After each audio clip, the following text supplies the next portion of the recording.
offensive, he ordered his army of 80,000 to retreat to the walled city of Alesia. Caesar saw his fortune change at once.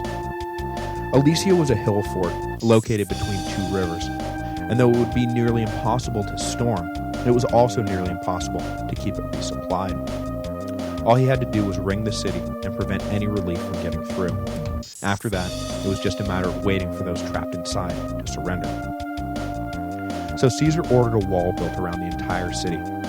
The Gauls inside launched attacks to try and halt the construction, but the Romans fought them off and kept building. Soon, the city was encircled and the waiting game began.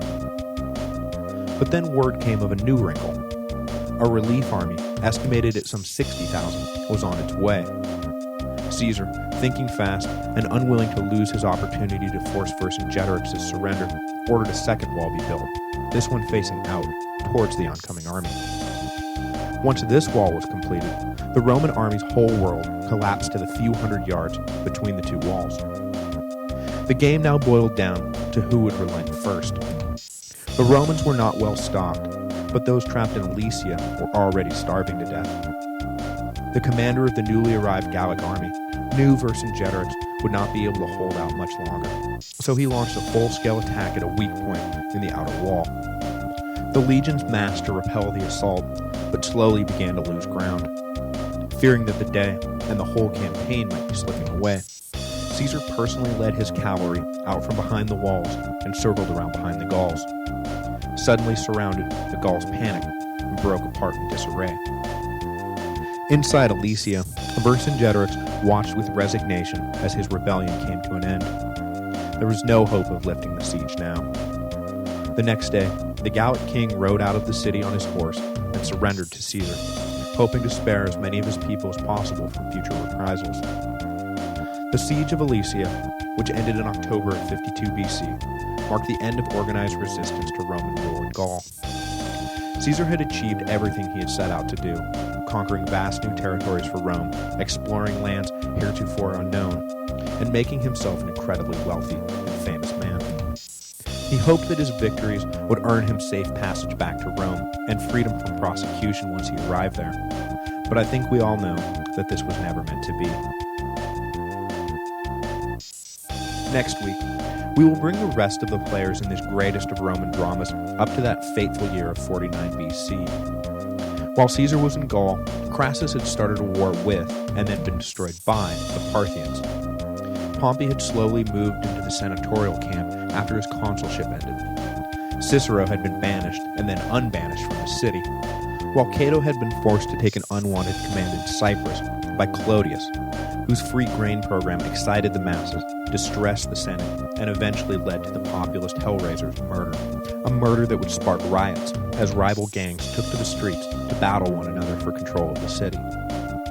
Rome was quickly descending into violent anarchy, and when the great general Caesar finally arrived and put the city under his thumb, many welcomed him not with fear, but with relief, never realizing that the stability Caesar promised came at the price of their freedom.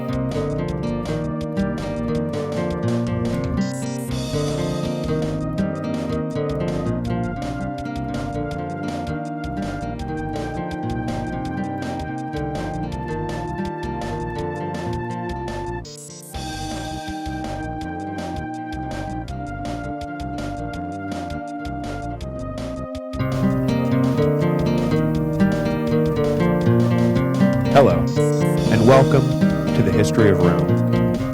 Episode 42, Meanwhile, Back in Rome. After completing his conquest of Gaul, Julius Caesar entered into a sort of holding pattern.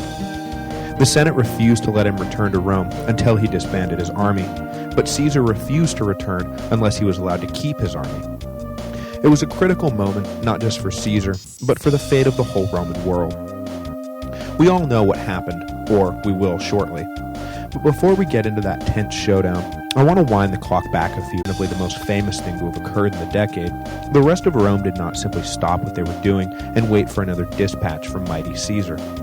Indeed, it would be difficult to understand why Caesar felt he was forced to cross the Rubicon without understanding what had happened in his absence.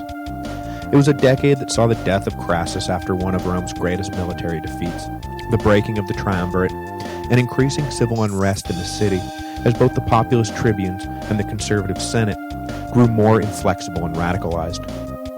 Rome and Caesar were on a collision course that would destroy the 500-year-old republic. You may recall that near the end of his consulship in 59 BC, Caesar sponsored the adoption of a one Mr. Clodius Pulcher by a plebeian, allowing the flamboyant demagogue to abandon his patrician status and run for tribune. This was in retaliation for the sharp attacks Cicero had publicly leveled against Caesar, as Clodius was one of the great orator's most bitter enemies.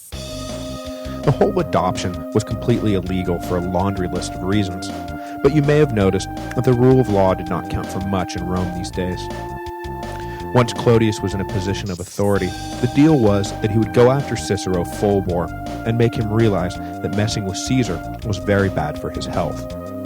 But, of course, once he was off his leash, there was little stopping Clodius from making everyone realize that messing with Clodius was bad for everyone's health. Immediately upon attaining the tribunate, Clodius passed a law making exile the punishment for killing a Roman citizen without trial.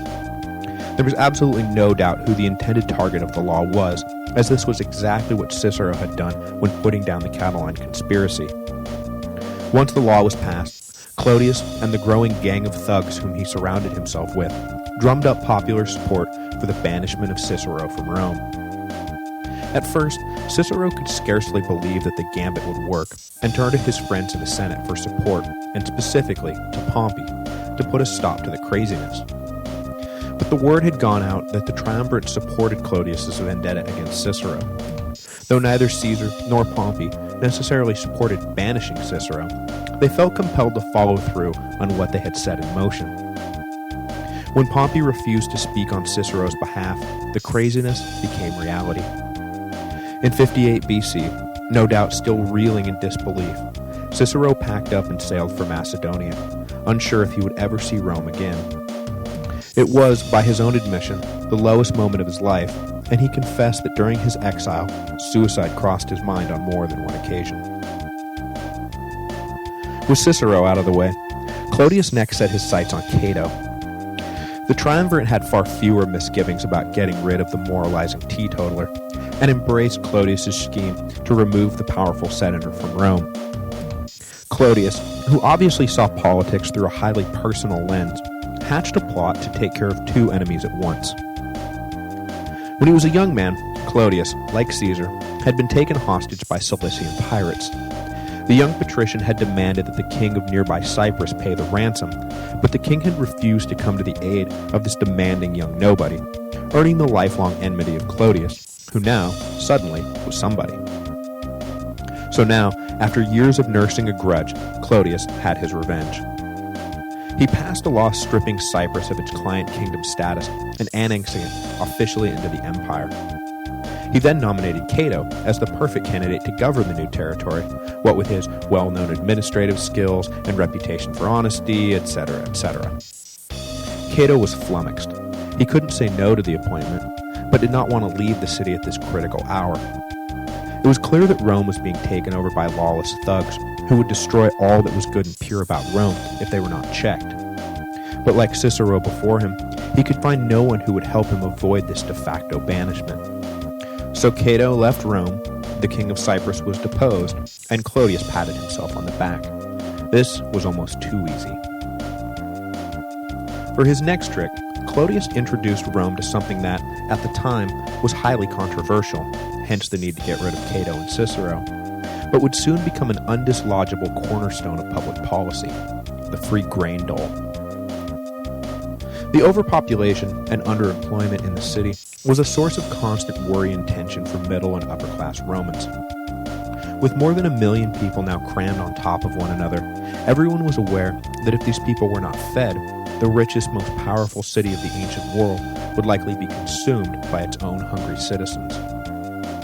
To this end, it had been policy since the days of the Gracchi to sell grain at a heavily subsidized price, but Clodius decided to take it one step further.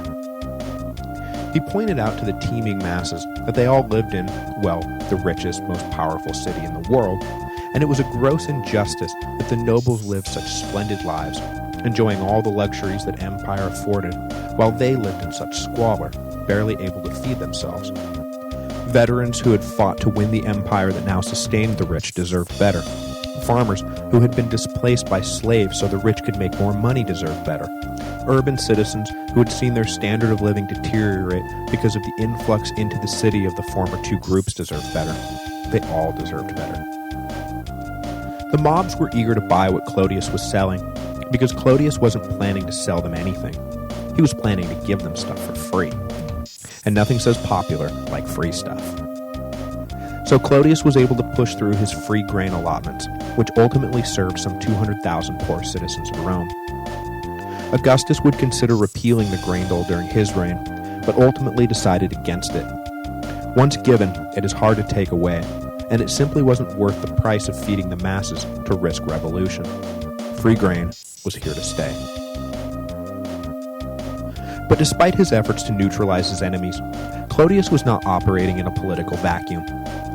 In 57 BC, after just a single year in exile, good thing he didn't kill himself, a movement began to have Cicero recalled to Rome. The faction was led by Titus Annius Milo, a plebeian agitator who had previously worked in support of Pompey, but who now aligned himself with the conservative Senate against the triumvirate. Milo was, further, personal friends with Cicero.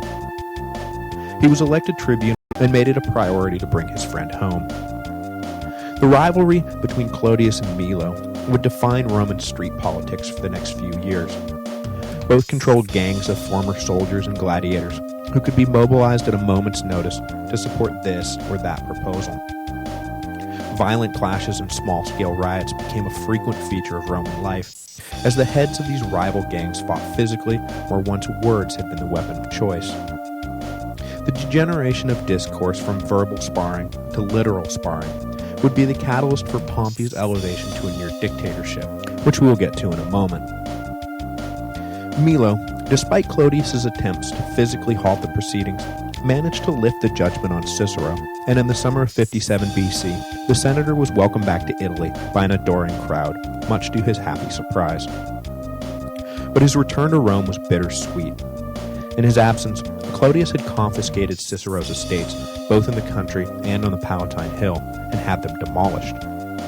While Cicero returned from Greece, Milo had directed workers to begin rebuilding his friend's home, and the construction site became the scene of multiple violent clashes as Clodius sent in his thugs to disrupt the effort. Eventually, the running battles between Clodius and Milo would turn deadly, and one would wind up dead and the other exiled. But before we get to that, we need to turn to Caesar's triumvirate colleagues who, as you'll recall, were preparing themselves to be co-consuls in 55 BC. The consular elections of 56 BC, which saw Crassus and Pompey victorious, would take records amount of bribery to pull off. Opposition to the triumvirate, it seemed, was unifying and solidifying, and it was getting more and more difficult for the three men to simply assert their will. Thus, the consulship of Pompey and Crassus was centered on the question of each man's future. As agreed, they extended Caesar's proconsulship in Gaul for another 5 years, which would leave him immune to prosecution through 49 BC. This was of the utmost importance, as it would get Caesar through the mandated 10-year waiting period between consulships. Caesar believed that if he could survive until the second consulship, he could do enough in that term to insulate himself from prosecution for the rest of his life. After easing Caesar's troubled mind,